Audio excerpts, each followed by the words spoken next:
Hello and welcome to the Film Pulse Podcast. This is episode number 317. My name is Adam Patterson. With me today, we got Kevin Rakestraw. Hey, Kevin. Hey. Hey.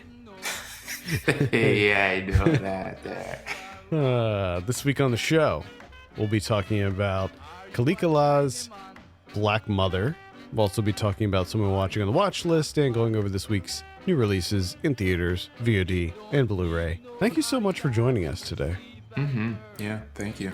I think that we can hop right into our review. I don't really have anything noteworthy to add as far as housekeeping.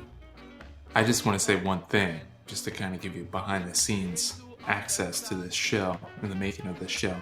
There's another movie there was some discussion of covering called Starfish, right? Mm-hmm. And I had the opportunity to watch that today. I had a lot of time where I was like, I could sit down and watch Starfish so we could discuss two movies. But then I remembered that I had Spider-Man Into the Spider-Verse. Oh boy. And I said, I'm not watching Starfish. You know what? And I don't blame you. I made a great decision. We'll come back to both of those movies later on, because I did watch Starfish. Okay. You can let me know if I made the right decision. Well, spoiler, you did. I had a feeling. So Black Mother, as I said, this is directed by Khalik. I have a synopsis here. From red light districts to lush rainforests, Black Mother is a loving and lyrical ode to Jamaica and its people. A visual poem that is at once deeply felt love letter and ecstatic street corner prayer. So, Kevin, you are I believe you're a fan of this director, yes? Correct. Now very much so. He's only done a few other things. I would be interested in seeing his Papa Wu documentary that he came out with in 2010. I did not know that. Yeah. I didn't know that he did.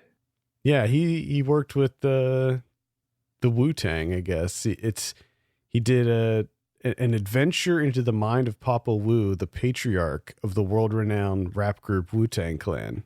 Yeah, well, I know even this movie and his other movies, I think he works with someone from the Wu-Tang.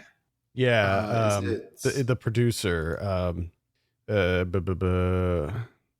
I can't.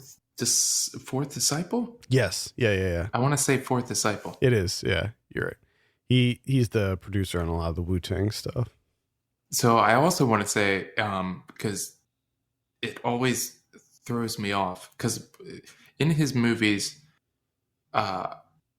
intermittently and periodically, it's not a lot, but you'll hear his voice in there, and he sounds exactly like RZA. Like, yes, yeah, I said the exact same thing as I was watching this.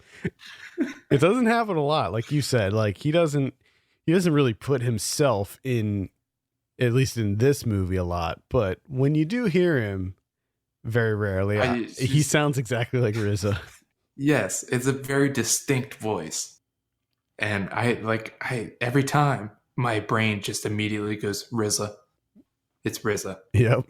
Pretty sure it's RZA. I think this is all some sort of joke. It's all a ruse. Yeah, this is just RZA. This is an alter ego. Maybe. I mean, I haven't seen any pictures of him, so I don't know. No, I have. But in his first movie, he interjected himself a bit more than what he does here. I think, did I read that some of this movie has home video footage of him? Yeah, in it? and that's really the only time. Like, if you're not familiar with Allah's documentaries, is the biggest thing going is the visuals and the audio never match. Right. So okay, so let's just take a quick step back and sort of give an overview of this documentary. So it is, as the synopsis states, it's sort of a love letter to Jamaica and its people and its history. And the way that he portrays this is, as you said, it is a series of, I guess you would call them vignettes or just a lot of really strong visual sequences that also have narration. So he interviews people that he meets, and but none of the interviews are in sync with the visuals. So it's like two separate things. It's a really, it's an audio visual journey that's happening. If I thought about this as I was watching it, you could just listen to the movie without watching any bit of it, and it'd be like listening to a podcast or something. You know what I mean? Like, you wouldn't necessarily have to see it, but then when you incorporate the visuals, it sort of takes on its own, a completely different life when you marry the narrative, the audio narrative with the visual, almost experimental or like abstract visuals that are happening on the screen. Because it really, like, the visuals are, I mean, it's really just montage. Mm-hmm. Yeah, it's just like, you know, like 77 minutes of montage. And I was thinking about this, and the thing I like about this, because you do have like the audio is just him interviewing people. You don't hear his side. It's just mostly people either telling a story, recounting something, just, you know, whatever. And so what you have there is just kind of a basic talking head doc, or what could be in the hands of, you know, a lesser director.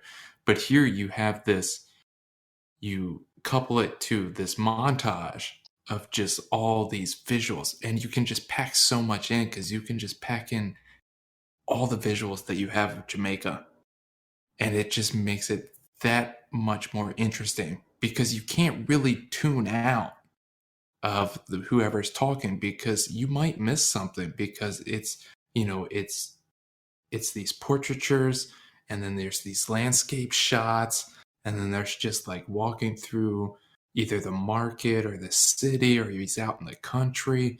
You never know what you're gonna see. mm-hmm.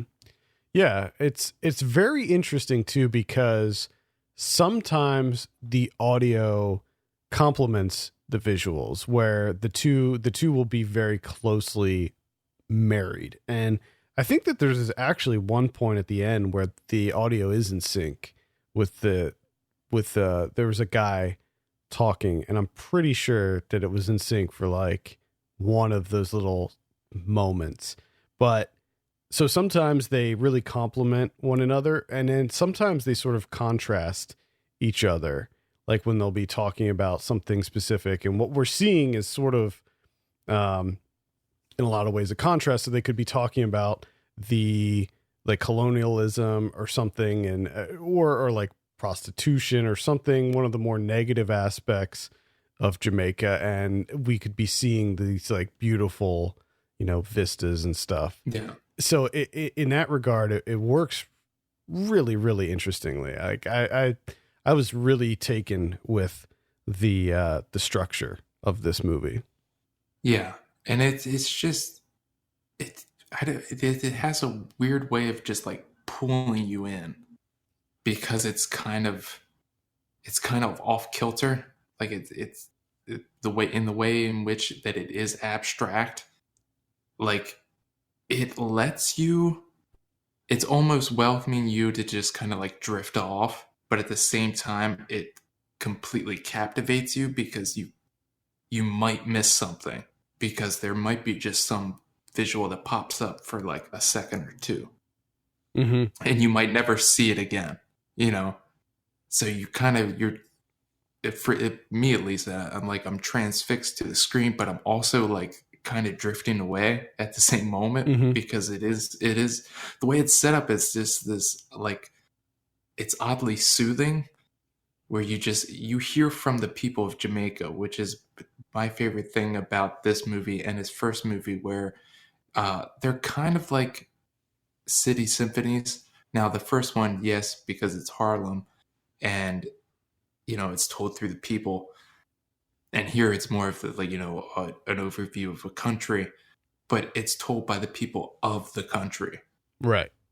which makes it far more interesting. I was a little concerned at first, like after maybe the first 15 minutes, when I realized like, oh, okay, this is how this is structured. This is what the movie is. I was like concerned about finding it to be like losing my interest or start to become frustrating. But the thing that he sort of does to combat that, other than the runtime, which is, as you said, it's less than an hour and a half. So it's a pretty brisk runtime.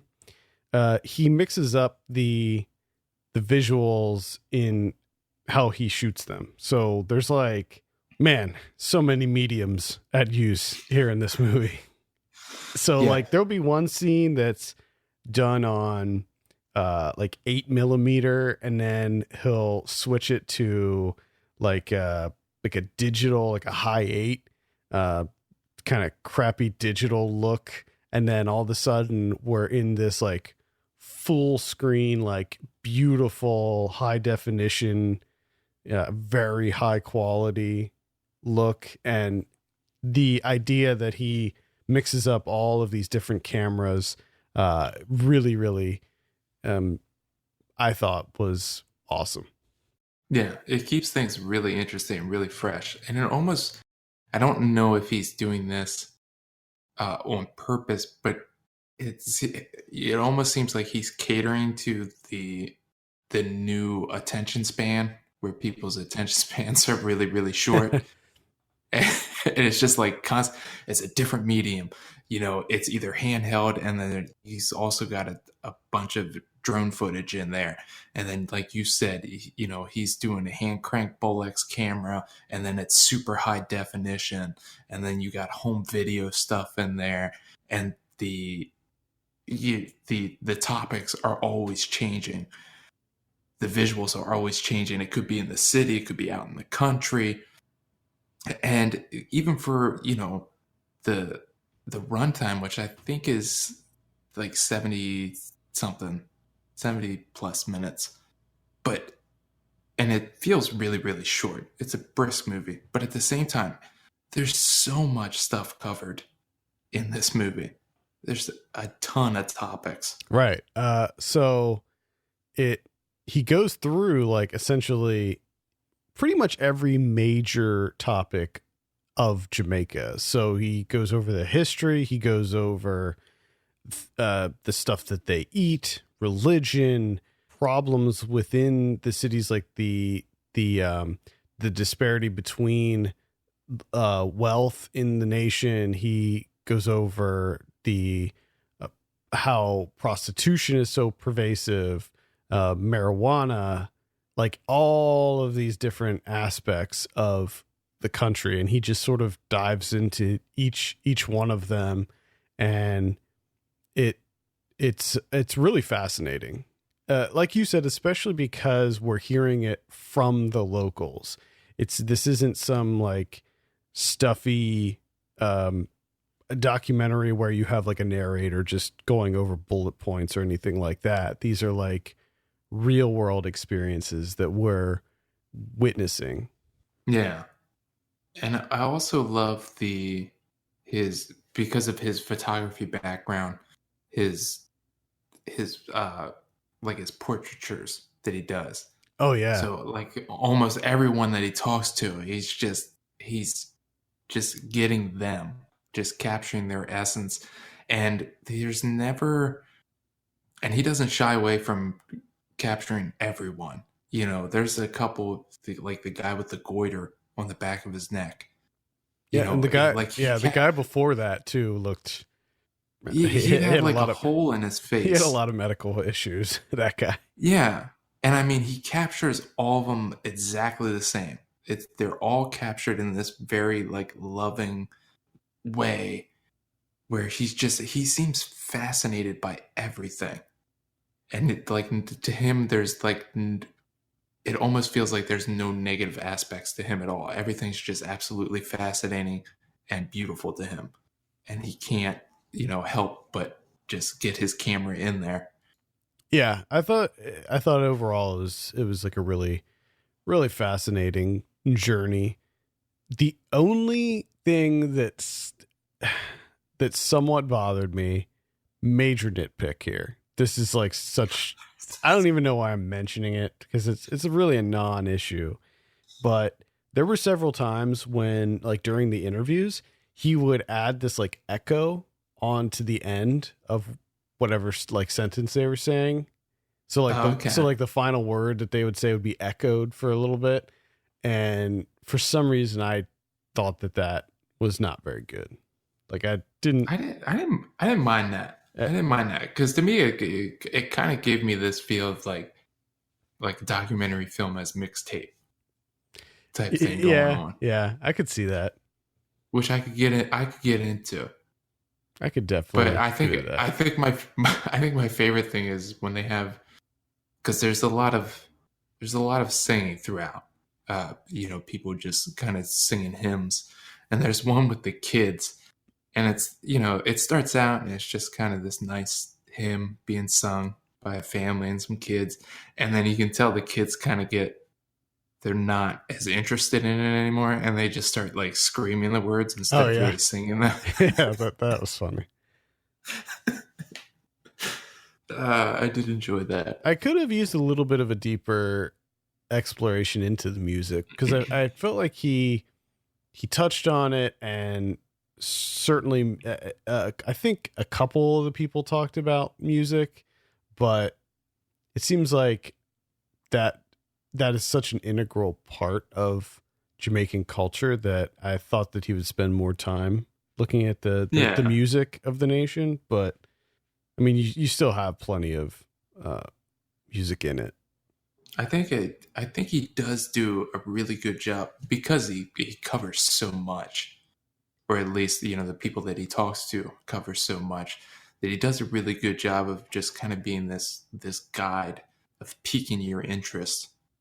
With this like just kind of cursory Hmm. introduction, Yeah. like just to see what lights you up for you to go out and kind of look into it yourself. Yeah, like he kind of starts things off with people talking about the birth of the nation, and then he ends the movie with this funeral sequence. And I read in you sent me an interview, a really interesting interview with him in Film Comment, and they talk about how the film is structured like three trimesters of a Hmm. pregnancy, which I didn't. I mean, looking after reading that, I'm like, oh yeah, that does make sense. But at the time, I wasn't really thinking that as I was watching it. What did you think was happening when she was like first trimester? I thought that was sort of just a through line, like where we were Okay, okay. where we were periodically coming back to her Gotcha, throughout gotcha. her pregnancy. I didn't I necessarily think gotcha. that the content held within each of those acts was representative of a trimester. I gotcha. Okay, okay. Yeah, which is really interesting the way that he does structure it. Like the first trimester just kind of being like the formation of the country and like the religion and churches, fruits, and he talks about like the water and everything. And there's just that weird digression, which I guess there is something going on with like China kind of coming into the country, but there's this weird like sidebar about Chinamen and their drinks, and they Yeah. have all that footage, and that was a bit something. Yeah, That was, they're very concerned about people coming in and selling like canned drinks and stuff. which is that's the only downside of doing this with the kind of like locals giving you this information, because I'm like, is that like a big thing that they're worried about, or is it just this guy? Like Right. we're just talking to one guy that his whole fucking life is these, the Chinamen and their drinks, and Yeah. no one else really cares. You don't know, really. I think it's probably that. Like he would be like the alt-right guy, like the incel. Yeah. He'd be like, if you came to America and were interviewing people, he'd be like the one incel that they interview, where it's like, his opinions don't necessarily represent that of the nation as a whole. I thought that the segment about women bleaching their skin was really fascinating, and how they look at beauty. Mm-hmm. Yeah, I mean, they touch on so many things. Topics. A lot of religion too. Like they talk about a lot of the religious aspects of the country and how that sort of shaped the nation. Just yeah, tons of stuff to sort of unpack in this movie. Yeah, and it's all in 70 plus minutes. You're able to get all that in, and it never once felt overwhelming, at least to me. I never felt like I was being bombarded with information where I was like, I can't keep up with this. Yeah. And also because it is interviewing people that he interviews people that live in the country, out in the countryside, and he interviews people that live in the cities. And it's a pretty nice like swath of people that live there. And it also sort of is, it's an eye-opening experience for people that just know Jamaica for like the resorts, like the white people resorts that they go to there. Like this is like, that's one small subsection of the country that is in no way represents the country as a whole. Yeah. Like that's not even like the real Jamaica. So to have this movie that I think really represents like the real country and its people, I think is it's really, really awesome. Yeah, and I think I'm almost certain there was only one white person in this movie. There was that one, the preacher guy. Yeah, Yeah. I think that I'm pretty sure he was the only one. Yeah, it's the only one I can remember. Out there in his sandals. Just preaching away. Just preaching away. Preaching away. I would like to, and I know that he covers a lot, and it was impossible to dive into everything, but I would like to learn more about the how the like giant Jamaican resorts, like what impact that has on the country, and what the citizens think of that, and like if they think that it's good, that it creates jobs, or if it's bad because it's like stealing away their land, or like what the general consensus is on those like huge resorts that are there. Yeah. Overall, really solid though. I quite enjoyed it. Yeah, it's an odd experience. I don't know how to put it. I mean, it's not for everyone. I think a lot. No, it's definitely not. Yeah. I think a lot of people will have a really hard time accepting the whole audio being disconnected from the video. I think a lot of people will not be able to handle that. And see, that's the thing that I think makes it so great. Yeah, because imagine if it wasn't like that, right? Like Exactly. imagine you had the same footage, but it was just interviewing the act. Like, because I mean, like we see the people he's interviewing, like we see them. Imagine if instead of just having them like be dancing in the street, or like a portrait of them or whatever, like he just interviewed them on the street. It wouldn't work as well. It just wouldn't have the same impact. No, and if you think about it, in lesser hands, and how many docs have we seen like this where it's talking head and it's just straightforward to camera. Yeah, sitting in just interviewing this period, and you just kind of zone out like, oh my fucking sitting God, in this like person just keeps talking. And then everything in between those talking head interviews is just like B-roll footage of like, oh, here's the countryside, and Yeah. then here's an animal, and then here's the marketplace, and now another interview. Or worse yet, You're like, just like, infographics. Like have infographics with like charts about Jamaica's economy and stuff. yeah, there's not one fucking second of animation in this shit. Yeah. Thank God. It's Yeah. actually fucking Jamaica. You know, if you want to see a doc about Jamaica, you're going to get nothing but Jamaica. Yeah. Thank goodness. And a lot of it is absolutely beautiful too. Like a lot of the Oh my a goodness. lot of the scenery, a lot of the shots. Whenever he would switch to like the high definition stuff, I would just be like blown away. Like that Dude, stuff looked so good. all he fucking does the one time is just go down like 7 stairs that water's running Yeah. down. Oh, And I thought it man. was like the most amazing thing I've ever seen in my life. It was like a spiritual Yeah, the fucking journey. I'm like, all he did was walk down some stairs. I'm gonna like capture just that scene, and I'm gonna put some like new agey, calming, like soothing meditation music to it, and just like have that on loop for whenever I'm There you go. whenever I'm feeling like stressed out, and just play that. Yeah. Yeah. So that's Black Mother. What are you gonna give this out of 10?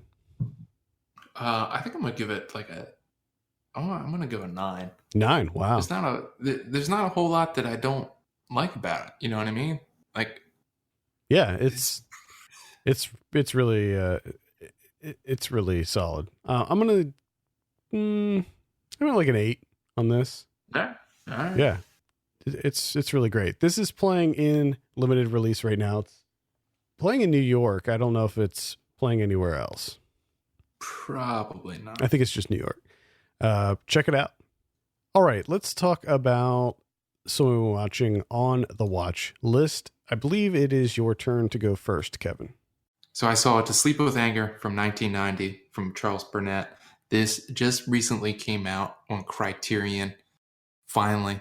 Been wanting to see this movie for fucking years. And Criterion finally put it out. I think last week that was part of their Criterion channel movie of the week that they're doing until they actually open. I did not see the Criterion restoration. I saw it's playing on Amazon Prime right now. So I couldn't wait. So watched it on Amazon Prime. And it's pretty phenomenal. I'm always worried about movies like this where I get like really amped up to see them, and just years and years go by where I can't see them, and I've already built it up in my head that I absolutely love this movie. Mm-hmm. And then I'm always scared to actually watch it because I'm so scared that I'm not gonna love it, because I kind of already built that up in my head. And this is one of those rare instances where I was not disappointed. Danny Glover is fantastic in this movie. He plays he's like an old friend of the family from the South that stops by. The family's now living in South Central LA, and he just pops in, asks if he can stay for a little bit because he's been traveling. He's a bit weary, and he ends up kind of staying indefinitely. He doesn't really have any other plans. He just wants to hang around, and he starts kind of injecting himself into every facet of this family. And the family already has kind of like some phrase in their relationships between, the father and the sons, and the mother and the sons' wives and stuff.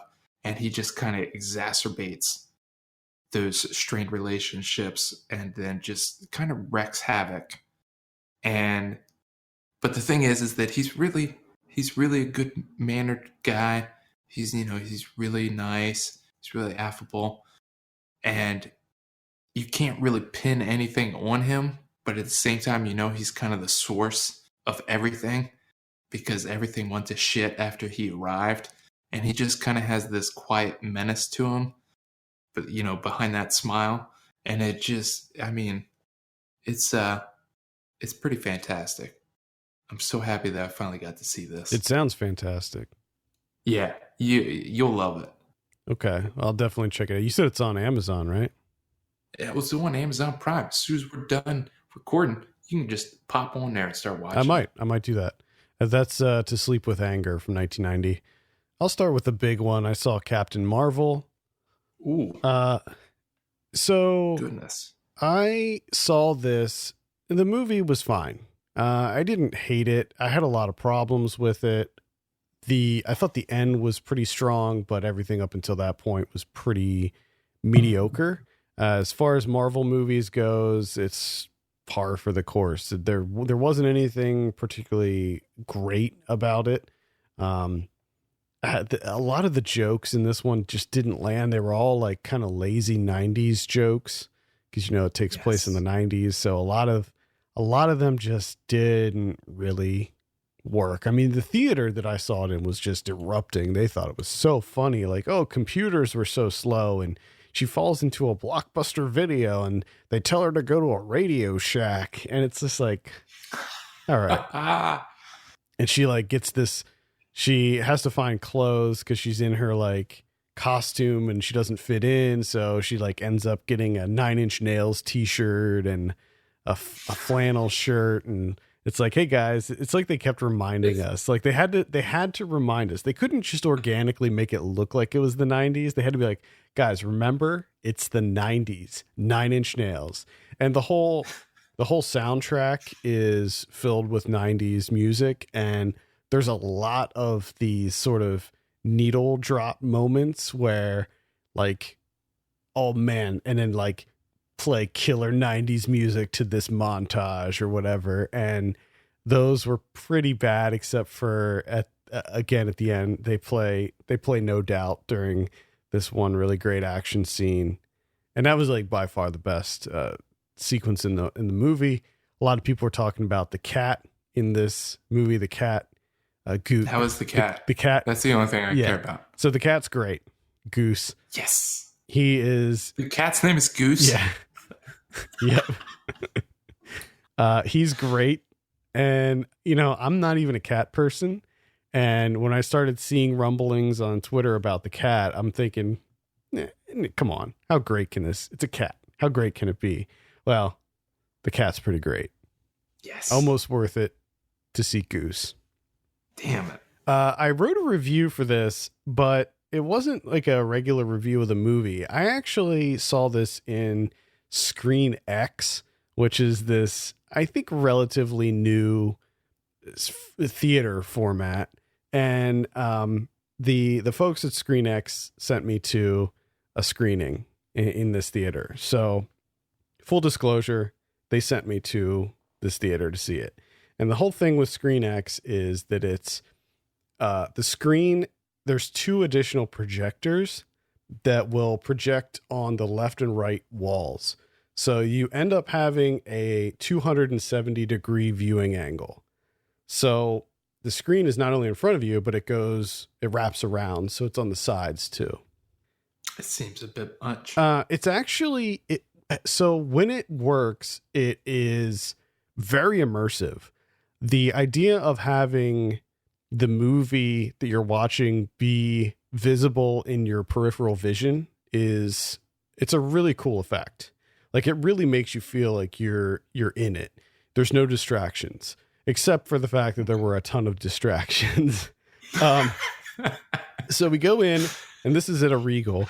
So we go in and we sit down, and I'm just looking around and I'm like, this is a regular theater. There's like nothing. It was like one of the like kind of smaller theaters. Like the chairs were shitty, like seemed like a regular theater, and there were no screens on the side or anything. And I thought they sent me the wrong tickets or something. Like I thought that there was a mistake that was made. Maybe I walked into the wrong theater, but I double checked the tickets, made sure the auditorium was right. My seats were right.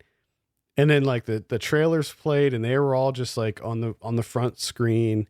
And then when the movie started up, there was this like bumper for Screen X, and that's when the stuff was playing on the walls. But the thing is, there wasn't like a screen, so it was just like the wall. And the problem with that is you have emergency lights that are mounted there. I was gonna say, they're just, are they projecting on the shit that's on the side of the walls? Yes, they were. So Oh my not only god. were there emergency lights on the left and right side, but there were exit signs too. So anytime I would sort of look over to the left or right, I would just focus on the red exits, the lit up red exit signs. Also, because the theater was smaller, the fact that you had the front screen and then two projectors on each side, it like sort of lit up the theater more. So whenever it would happen, like the whole room got brighter, and it felt that was sort of an immersion breaker too. Then Yeah. to top it all off, it didn't activate throughout the whole movie. So only certain scenes were in this like Screen X thing. So there would be like a 5-minute scene where it would just be the front screen, nothing on the sides, darkness. Then we cut, and all of a sudden there's shit on the left and right sides that's happening. And the fact that it would periodically turn on and off, every single time that would happen, it would instantly break the immersion, because when it flips on, because after it's on for like 10 minutes, and there are some longer sequences where it just stays on. When it's on for that long, you lose yourself in the movie, and you're not distracted by what's happening on the sides. You're just sort of in it. Right. But then when it turns off for a while, you have to reacclimate. Okay, now it's just in front of me. And then it turns back on, and you're like, whoa, whoa, whoa. It's okay. We're back on now. So it's just this big distraction. I think that it's a promising technology, and it's cool, but the fact that it seems like something you had to do throughout. right. If it was on the whole time, so if they made the whole movie in Screen X, I think it would have worked a lot better. Because after like the first 5 minutes or so, I wasn't really paying attention to the exit lights and all of that stuff. Because I think that the key to enjoying it is to still focus your gaze on the screen in front of you, but just let the stuff on the sides, just let that wash over you, sort of. Yeah. And so when it's on, it works really well. But I think unless the movie is specifically designed for Screen X, I can't really recommend it, especially if it turns on and off periodically throughout the movie. And it was also random too. So there'd be whole action scenes that didn't use it. And then like a scene that's not action at all, that's just like a normal scene of like plot that did use it.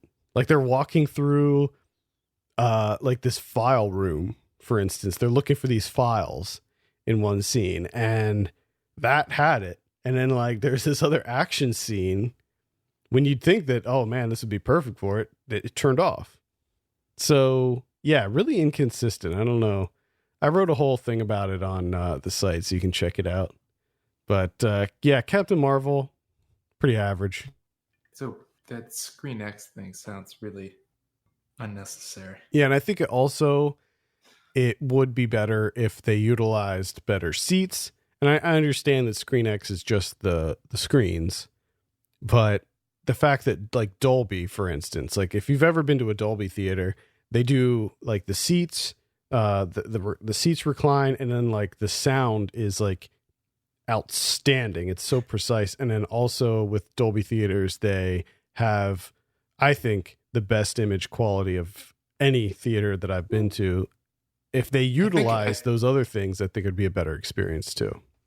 And I think the unfortunate thing for them is, and this is them being idiots as always, the cost effectiveness of it. Like it sounds like Screen X would be great but you have to essentially build the theater right to fit Screen X. Like you can't just plop Screen X into existing theaters. Yeah, and if you see the images, like I put a couple of the like promotional images in my review that I put up, it looks like in those promotional images that it does have actual screens that are on the sides and not just the wall. Because I'm thinking if you do something kind of like a circular screening room, right, where it's kind of wrapped to you with a full screen taking up everything, I think that that could work. But then again, you got to spend so much fucking money just to build these things in the hope Right. that Screen X will catch on and people will fucking love it. Yeah, exactly. And I think that I think it's better than like D-Box or 4DX. I don't Diva. I don't think those are very those to me are obvious gimmicks. Screen X is a less obvious gimmick, and I think that when it's on and it's working, it's cool. Like it's cool that you have such a huge viewing angle and you can look at stuff that's happening. I mean, a lot of it is just like because this movie obviously wasn't shot for Screen X in mind, a lot of this stuff is just like sort of out of focus background stuff, right? They sort of just extend the background, but Yeah. some of the stuff they actually extend onto the other screens, but It has potential though, because you could do like some horror stuff. right, like horror, where you kind of have to like search the screen. yeah, like You know, you kind of got to like look around and actually be involved with what's going on. yeah. In my review, I said I think like animated movies would be really good for it. Like I imagine movies like animated movies that take place in like big cities where there's like all kinds of stuff happening, or nature documentaries. I think would be really cool. You know, like one of the Disney nature movies would be really cool to do in that style. But yeah, unless you're making the movie with Screen X in mind, I think that it's not going to be as effective. Still better than D-Box and 4DX. Throwing that out there. Well, yeah, because D-Box is the dumbest thing anyone ever. I want to know who came up with D-Box. Yeah, I still think, and I hope that they've been fired, but I know that they've been probably been promoted like 5 times over. Well, yeah, because they charge a lot more for the D-Box tickets. The tickets for Screen X, I think, are $25, which for New York, that's pretty standard for a new movie. Yeah. Might be a little bit more, but D-Box is like, or 4DX is like $35 or $40 or something like that. It's ridiculous. Yeah, but in Screen X, does your chair shimmy? Nope, it doesn't. Let's just do a little shimmy. It does not. A little shimmy move. It doesn't shake you. It doesn't move. And that was like, I was expecting like better seats at least. Are you really watching a fucking movie then, Adam? If your chair's not shaking. I guess not. I mean, I kind of get that at my theater, but it's just because my chairs are broken. Well, yeah, like that was actually happening in this theater too. Like the chairs had a little give to them, so they went back a little bit, but the weren't supposed to. The leg room was so tight that anytime someone would come in or out of the aisle behind me, it would like jostle me really hard. Nice. It was just a bad theater. I mean, it was. I prefer. I've said it before. I think that Dolby is the preferred experience for any movie, like any big blockbuster type movie I go see. If I can, I see it in Dolby. Like that's the preferred method for me. All right. Well, I have one. This is my last one, but it's also a superhero movie, and we touched on it a little bit at the beginning because I decided not to watch Starfish and instead watch, what is it, Spider-Man Into the Spider-Verse? Yeah. Is that the right title? That's what I just call it. I was hoping that was correct. Into the Spider-Verse, I think. Into the Spider-Verse. And man, I'm really happy that I made this decision because I fucking loved it. Isn't it incredible? I love it so much. I love the look of it. It just looks amazing. It's just fantastic to watch, to just have it, you know, pour over me in front of me. Just the colors and the vibrancy and the movements and everything. And then the music too. You know, you get hit with Black Alicious pretty early on with Chemistry Calisthenics. And then you get hit with some Black Sheep in there too. Oh, yeah. And they're cutting it up. Oh, my God. It's just the only thing. I mean, I think that like some people kind of like this. But the only thing that I did not like was Spider-Ham. I just hated Spider-Ham. He had a couple funny lines.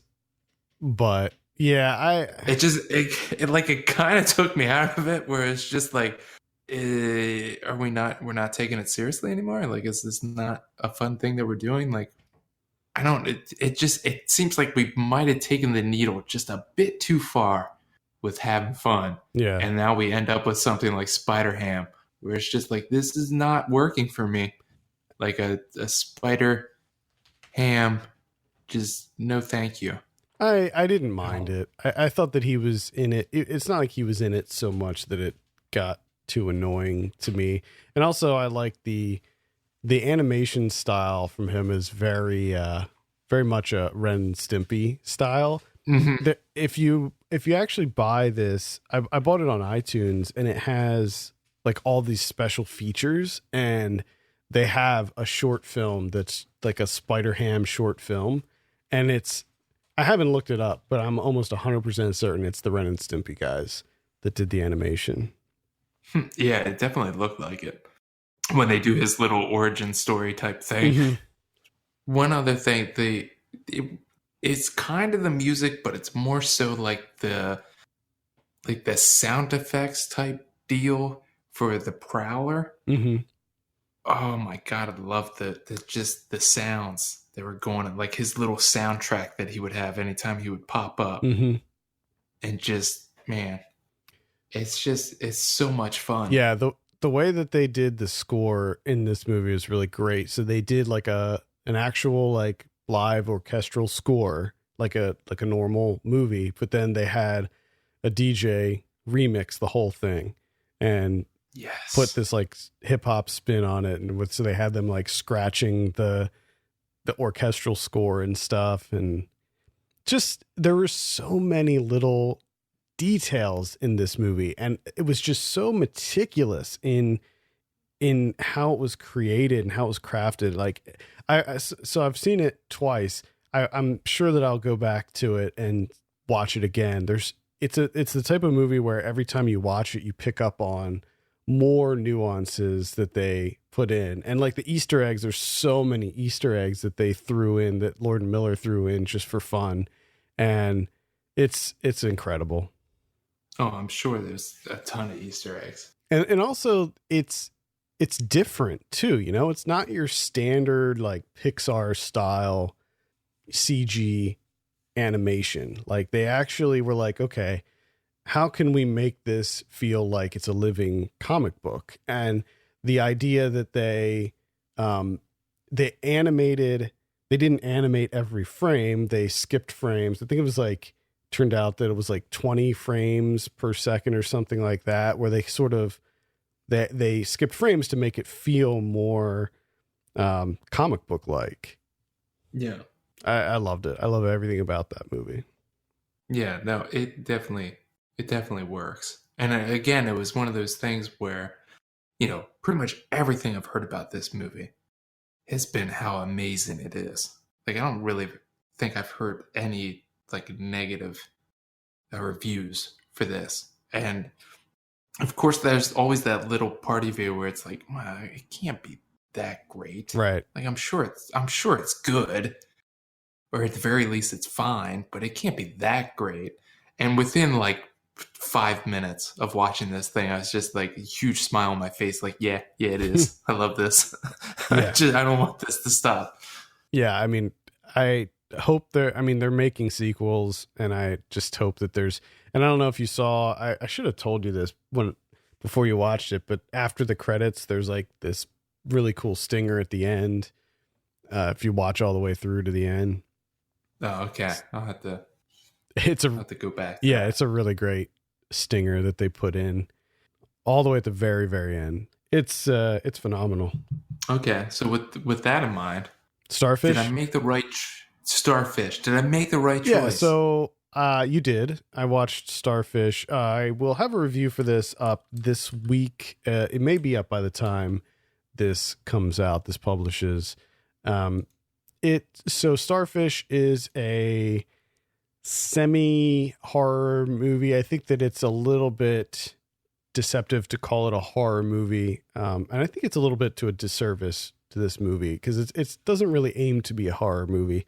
It's a sci-fi drama with some horror elements. It's essentially about this young woman who she loses her best friend. Her best friend passes away, and she's dealing with the grief and the trauma of losing a loved one. And it just so happens that right after her best friend passes away, the apocalypse occurs, and it leaves her essentially alone in the world. There's everyone is gone. There's these alien creatures that are out roaming, and so she has to stay inside. And it turns out that she's at her friend's apartment, and she finds this tape that says something along the lines of, "This mixtape will save the world." Mm-hmm. So she listens to the mixtape, and she has to sort of figure out what her friend was up to before she passed away. And she finds, eventually she runs out of food. So she has to sort of go out and try to find food. And she ends up finding more mixtapes as she goes along. And each one of them have different songs on them. And then there's like different clues as to what she needs to do to save the world. Of course, this is all just a metaphor for her grief and her sadness. And some of it works. The music is really good for the most part. It's very focused on the music, and it's very surreal in that there's a lot of these sort of just random dream-like sequences that feature a lot of surreal imagery. All of it looks very, very gorgeous. I mean, some of the shots in this movie are just incredible. They look like music videos. That being said, this is the director A.T. White. It's his first feature. Feels a little bit like a film school movie. It's got a little bit too much going on in the like visuals department. Like, it's just, he throws in the kitchen sink. Like, he tries everything in this movie, and a lot of it just doesn't really work. There's this 5-minute animated sequence that happens for really no apparent reason. There's like this scene where she breaks the fourth wall, and that just feels unnecessary. And the script itself is fairly thin. Like, there's not a lot happening with the narrative itself. It's mostly just like these dreamlike vignettes that are occurring. So a little bit of a mixed bag. I think you would hate it. Like, you would not. This is not a Kevin movie. Yes. I did it. I made the right decision.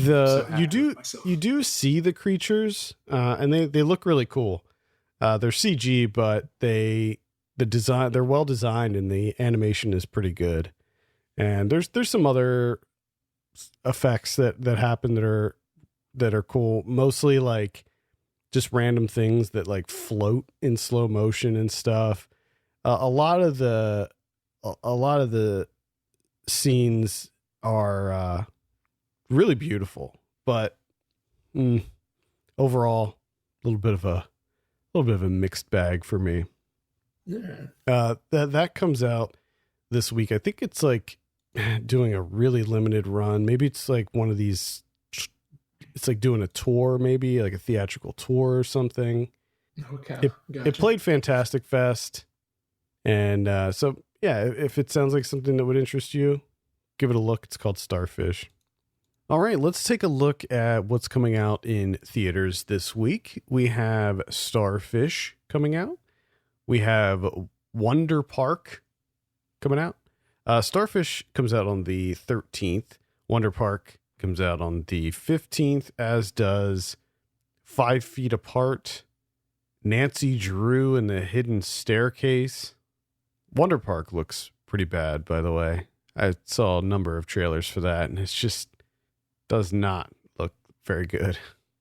I saw one trailer for Wonder Park, which really confused me because I felt as though like I should know something about Wonder Park, but I know absolutely nothing about Wonder Park. like it just kind of drops you in like this. All this is common knowledge, but I don't know what the fuck Wonder Park is. It's about like this girl when she was younger. She had a really active imagination and she created this imaginary theme park with her mom. And then when she gets older, she loses that imagination and then she sort of stumbles upon this actual park and like it sort of manifested itself into real life somehow. Okay. Now that my question is though, is because the trailer gave this to me that like this is a popular thing. Like, is this something that's? I don't think so. Like what? Like that's what I mean. It felt like this is this really popular thing, and now it's finally a movie. And I'm just like, I don't know what. I've never heard of Wonder Park. I don't think so, but I could be wrong. I'm not really up to date on children's properties. Yeah, I think that's one thing that for us as like film people, we're kind of out of touch, is we don't have kids, so we don't know what's like right really going on with kids right now. Yeah, like I don't know what's up with that Paw Patrol thing and all of that stuff. What's a Paw Patrol? I know a lot of kids love Paw Patrol. Yeah. I know that much at least. Let's see. We have Captive State comes out. That's the alien invasion one that I really didn't know anything about this. I feel like this one just sort of crept up out of nowhere. Mm-hmm. I don't know if it's going to be any good. It's directed by Rupert Wyatt, who did Rise of the Planet of the Apes. Okay. That's interesting. Yeah, I don't know. I don't know what to say about this. It looks okay, I guess. John Goodman's in it, so at least you got that. You're going to get Goodman. Yeah. You know that much. We have Ashes the Purest White. Yes. We got The Highwayman, which is going to be on Netflix. Okay. The Aftermath. We got The Mustang. That's the horse, not the car. Oh, okay. We have Mission of Honor, which looks like it was also called at one point Hurricane. Ooh. Looks like a war movie. Whoa. I was going to say. The Hummingbird Project coming out in limited release, I believe. This is the one with Alexander Skarsgård and Jesse Eisenberg and Selma Hayek. It's like about a company a company that wants to run a fiber optic line from like Wall Street to somewhere else so that they could have faster like trades. Okay. Build a straight fiber optic cable line between Kansas and New Jersey in order to make trades faster, like several milliseconds faster than other people. Wow. I don't know. I don't know about that. They went ahead and made a movie about that. I think the interesting thing is that Alexander Skarsgård is bald in this. Like he's like a bald man in this. He's got to do what he can to make the acting better. This seems like a Netflix movie. I don't know why this isn't a Netflix movie. Are you sure it's not? But because it sounds like this would be part of his 10-picture deal. Exactly. We have The Sex Trip, Iceman, Chimera Strain, Knife Plus Heart. This is one that I'm actually interested in. This is a sort of like a Giallo style movie. I've heard good things. Yeah, I'll definitely be covering this more next week. Takes place in 1979 Paris. Oh boy. Yeah. Maybe we'll cover that next week. Who knows? Hey, it sounds like I haven't heard anything so far that sounds interesting. So I think it might be Knife Plus Heart. Finding Steve McQueen, Faith, Hope, and Love. Never. Oh, maybe that's the one. That's the one. That's the ticket. We'll double that up with the fiber optics movie. The Vios movie. Never Grow Old, Combat Obscura, and it looks like that's it for theaters coming up this week. And then VOD, we have The Glorious Seven. This is on the 12th. Welcome to Acapulco. Woods Rider. Madonna and the Breakfast Club. That's a documentary about Madonna's first band that she was in. Okay. And then on the 13th, we have Triple Frontier. This is on Netflix. This is the one with Oscar Isaac and Ben Affleck and who else is in this? There's like several big people in this. Could be good. So no, I think the circumstances is what you're telling me, that it's garbage. Hard to say. I really don't know. I don't want to write every Netflix movie off. It's gonna be garbage. I can feel it. Charlie Hunnam, Garrett Hedlund, and Pedro Pascal.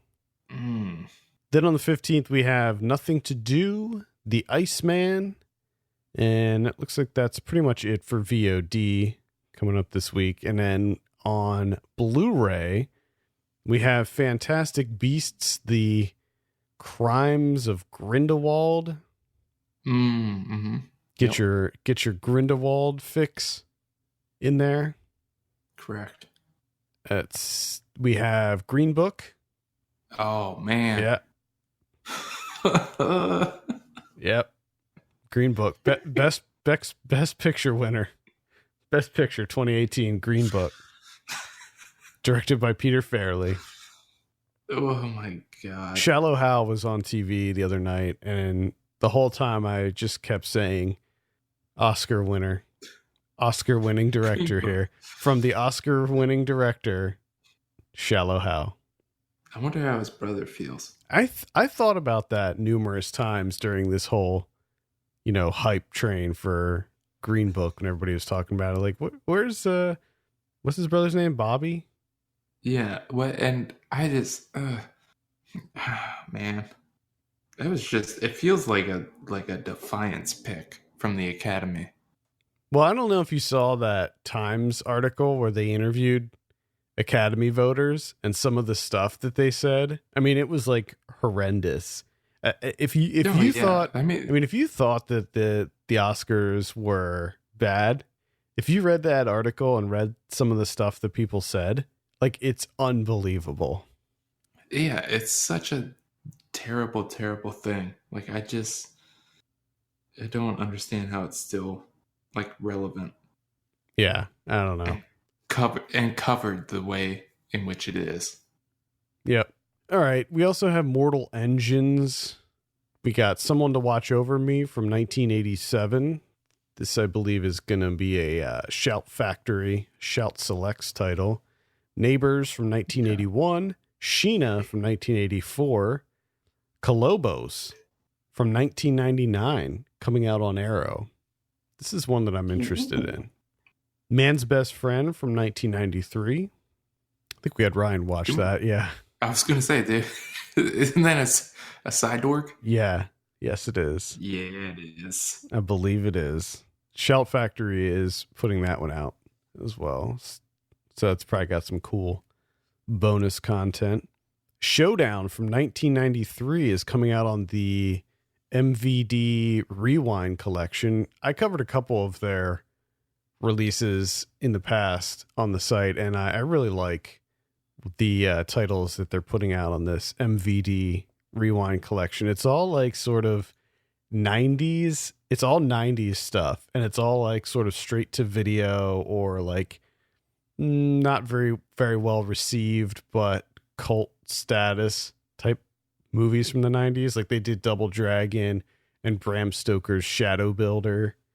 Oh, okay. So interesting stuff. And they all include like posters and stuff. It's cool. All right. We got The Prisoner from 1955. This is another Arrow release. This is on their Arrow Academy label, I believe. The Miseducation of Cameron Post is coming out. If you haven't seen that yet, I would recommend it. Jesus. About fucking time. I know that was, man, I saw that movie so long ago. And I've been sitting here patiently waiting. No, your time has come. Now it's here. Just got to fit it in between the fiber optics movie. A songwriter from 1984 is coming out. That's on that one. We talked about it a couple weeks ago. That whatever collection that Mill Creek, is it Mill Creek Entertainment? That's who this is credited as, but it's like that VHS collection where the Blu-ray cases look like VHS cases. Yeah. Okay. Yeah, I remember you talking about them. Piercing is coming out from last year. That's the one with Christopher Abbott and Mia Wasikowska. I really liked that. That one's worth checking out. Tyrell's coming out. You can go back and listen to our review for that one. Pretty solid. Sorry. The Greasy Strangler is coming out. This is a special director's edition. Not sure what that means. Fuck that. Bullshit artist. Fucking bullshit artist. That whole fucking movie. That's pretty much all I have. What about Criterions? Are there any Criterions this week? We have two Criterions. The first one is you have Ingmar Bergman's adaptation of a Mozart opera, Magic Flute from 1975. You're going to have on there, you get a interview for Swedish TV back from 1974. Got a new interview with film scholar Peter Cowie, feature-length making of doc, and of course the essay. They always got those essays. The second one here, The Kid Brother from 1927. This is directed by Ted Wilde. This is Harold Lloyd doing a Western back in the 20s. The special features on this thing they're out of control. It's just a long, long list. You have an orchestra score from 1989 that you can listen to with the movie. There's also an archival organ score that you can listen to. So you have two scores that you can listen to on this thing, or just listen to it silent, I guess. You have auto commentary. There's a new conversation. There's two different video essays. There's behind the scenes stills. There's a Dutch TV interview with Harold Lloyd from 1962. There's a featurette about Lloyd's estate from 2005. There's two early shorts of Harold Lloyd with pipe organ scores and discussions of the film formats. And then, of course, the essay. Like, that's a ridiculous amount of bonus features. Wow. Yeah. It might be too much. It might be too much. I don't know if it's ever too much, Kevin. I mean, I don't know if it's ever too much.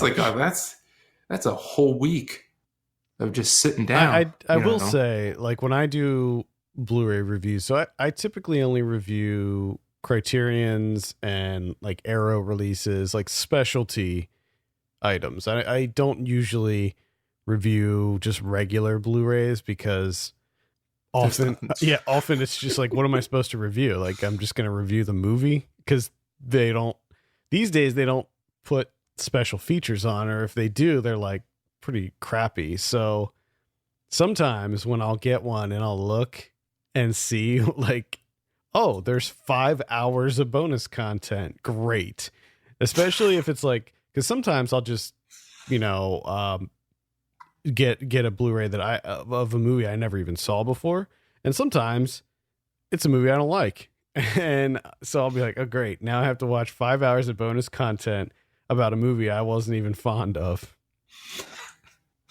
Yeah, there's a sweet spot for bonus features. And this is only, I'm only talking about this in terms of reviewing Blu-rays. Right. Like owning and just doing your thing. Yeah. Load it up. Pack them in. Put them on 7 discs. I don't give a shit. But when you're reviewing it, like when you get it, and like if I was reviewing The Kid Brother and I saw this list of bonus features, I would be really unhappy. Absolutely. All right, I think that's going to do it for this week. Thank you so much for listening. You can send us your questions and topics to feedback@filmpulse.net. You can follow us on Twitter @filmpulsenet and @filmpulsekevin. And if you have a minute, take a look at our Patreon page. Patreon.com/filmpulse is the address. consider helping us out by becoming a subscriber for just $1 or more a month. For Kevin Rakestraw, my name's Adam Patterson. We'll see you next week. Ilang goli,